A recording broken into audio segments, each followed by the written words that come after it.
Hello and welcome back to Business Matters at the Hindu with me, K. Bharat Kumar. If you're an IT sector employee, you're probably having the time of your life. Why? Because attrition levels are at a record high. Attrition meaning employees leaving voluntarily for greener pastures. Just take the example of these two well-known companies. I've taken these names for no other reason except that they're well-known and serve as an example for the industry. TCS, in March 2021, the attrition rate was 7.2%. A year later, it's 17.4%. For Infosys, the gap is wider. It is 27.7% most recently versus about close to 11% a year earlier.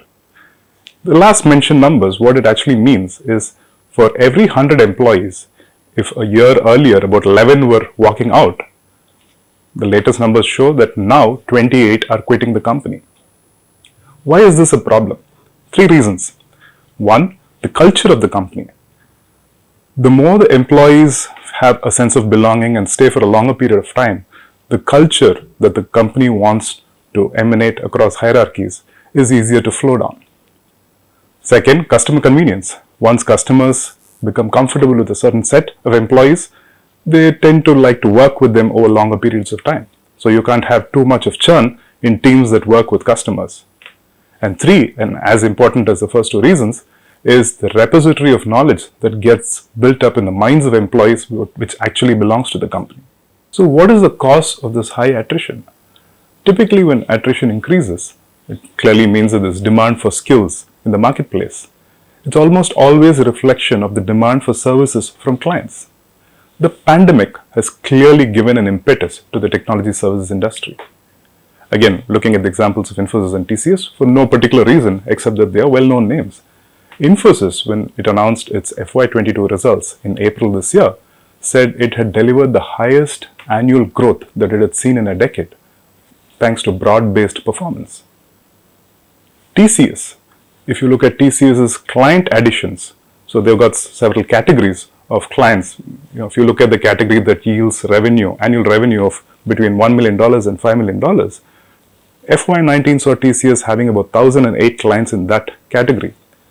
The next year, it went up to 1,072, FY20. FY20 to 21 was a peak of the pandemic, so clients really didn't do anything new. They kept the engines running, so that went up marginally to 1,096. And then FY22, it shot up to 1,182. Pre-pandemic, even in absolute numbers, the growth of new client additions wasn't this fast. Once demand picked up well beyond expectation, supply of talent became a bottleneck. So you look at companies that added employees, there's a certain pattern there. Again, TCS is an example. FY20, it added a net of 24,000 odd people to its roles. Next year, it was 40,000. FY22, 103,000.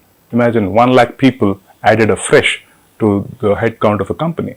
Is this instance of high attrition any different from what the industry has experienced in the past? Because obviously attrition comes in cycles, high and low, they alternate with each other depending on how demand rises and tempers over time. One thing is clear, companies are finding it far more difficult to retain their existing employees who express a wish to quit. Evidenced from a study that professional services firm Aon India recently did, where they found that 90% of employees who put in their papers were actually given a counter offer by their existing employers, and only 35% of them actually accepted those counter offers. So there's something very different at play going on here. Frank D'Souza, former vice chairman of Cognizant and who runs Recognize, a growth fund now, says that the nature of attrition that we see now in the industry is significantly different from what has been seen in the past. How so? He says that many of the services being offered to clients have undergone a change over the past few years. Earlier, the industry worked in a very process-driven and algorithmic manner. Now he says that solutions are far more creative, innovative, and heuristic. So employees are looking at ways to learn consistently, however, no matter the number of years that they put in their jobs, they want to learn, grow, and find meaning in their jobs. And that's one thing that he sees significantly different now than in the past. Given all this turmoil in the industry, employees wanting to quit, companies wanting to retain them, and so on, the next logical question is, employee costs must have gone up significantly for these companies, right?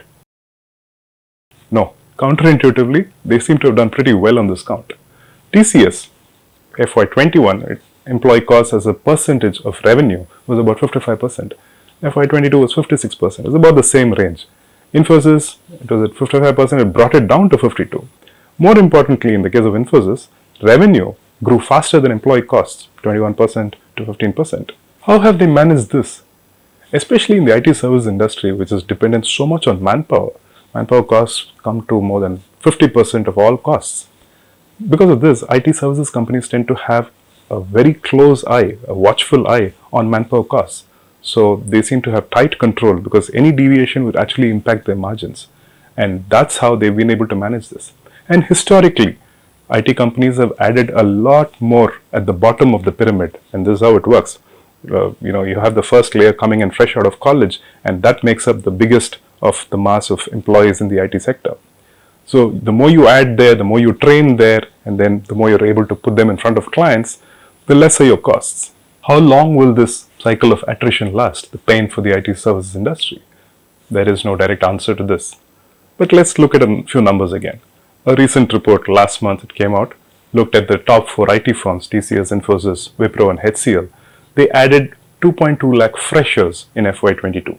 And this year they plan to add 1.6 lakh freshers. So you see additions are going on, but at a slower pace. So obviously, we talked about the pyramid. So people join at the bottom of the pyramid, get trained, they can start delivering on projects and earn revenue for the company. So that's how this works. Juxtapose these numbers with numbers from earlier years. FY18 and FY19 had about 1 lakh new additions, freshers from college. So there was almost no growth there.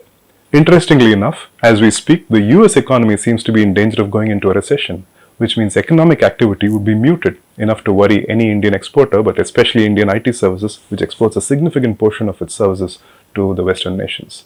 In anticipation of all this bad news, the stocks of these IT service providers have taken a beating on the stock exchanges. They have slumped anywhere between 10 and 25% since March. Whenever the US market becomes shaky and you ask the average IT industry CEO how badly his operations would be hit, the stock replies this: in a recession or a slowdown, companies would want to cut costs. And what better way to cut costs than to outsource their IT? It will be interesting to watch how this space evolves over the next year or two. As we get updates, we'll keep you posted as always. Till the next episode, goodbye.